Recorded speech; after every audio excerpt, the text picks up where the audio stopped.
Hi everyone, so today I'm with Dom again and we're going to be covering globally for Q4 of 2025. Dom, whenever you're ready. All right, can you see my screen? Yeah, perfect. Awesome. So for this quarter, they actually did really, really well. A lot of positive metrics are being hit here. So let's kind of jump right into it. So Q4 GMV, which is gross merchandise value, they're going to bring up GMV a little bit in here. So just be aware that's what it means. Is at 2.36 billion, up 37% year over year. Nice. Q4 revenues at 337 million, up 28% year over year. Q4 non-GAAP gross profit margins 46.8%, up 80 basis points in the previous year. Q4 adjusted EBITDA is 87.2 million, up 53% year over year with a 25.9% margin.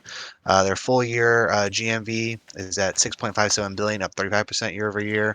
Full year 25 revenues at 962 million, up 20% year over year. I mean, just like I was saying, that they just killed it on a ton of the metrics here. Full year 2025 adjusted EBITDA is 198.5 million, representing a 41% growth rate and 20.6% margin. Full year 2025 cash flow is 281 million with 29% margin.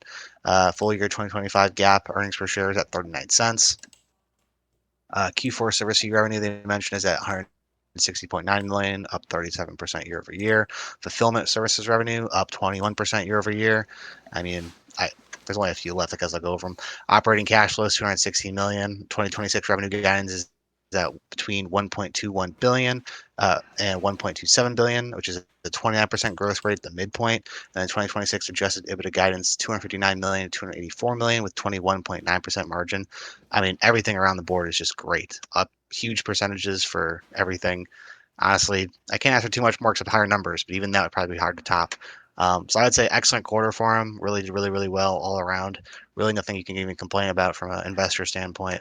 So yeah, I would say awesome quarter. So let's jump Okay. into Matt's portion and we'll kind of take a look more about the finances and kind of see how they're currently looking. Okay. Thank you, Dom. Appreciate it.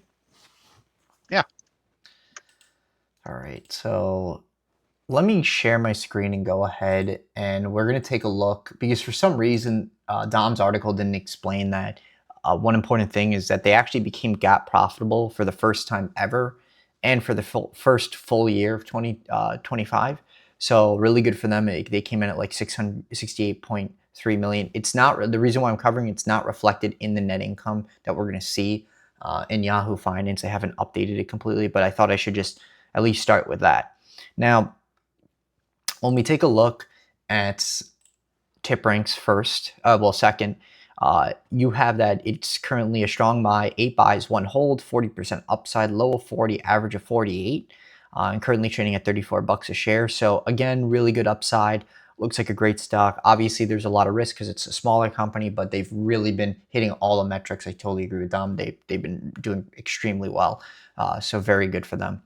Now, when we take a look at Simply Wall Street, Simply Wall Street's just projecting for some reason to the end of 2027, so more or less a year or a little bit more.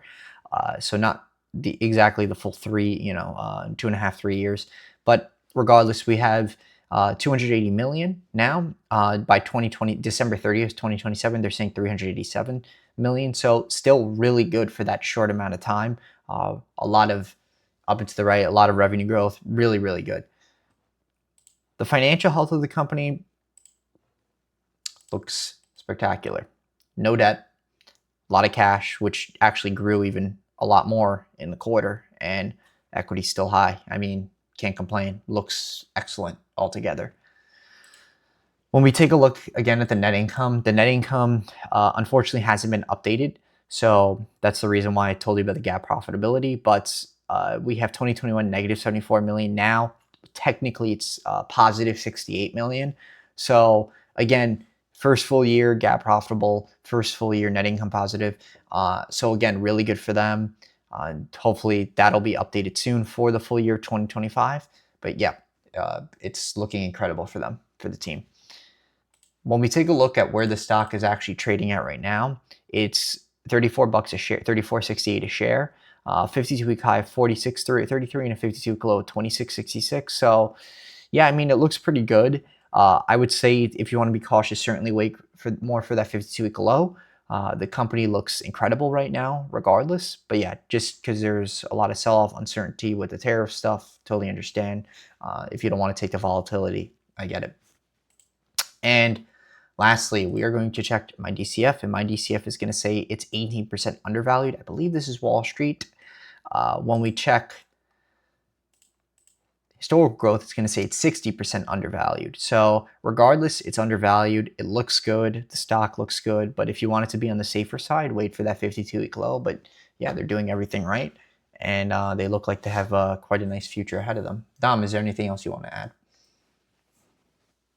Uh, Not too much. Again, just reiterating, they really killed it this quarter. They're really in a great position to keep growing, Yeah. and definitely something to keep on the watch list. Yeah, certainly. All right. Thank you, everyone. Thank you, Dom. Thank you.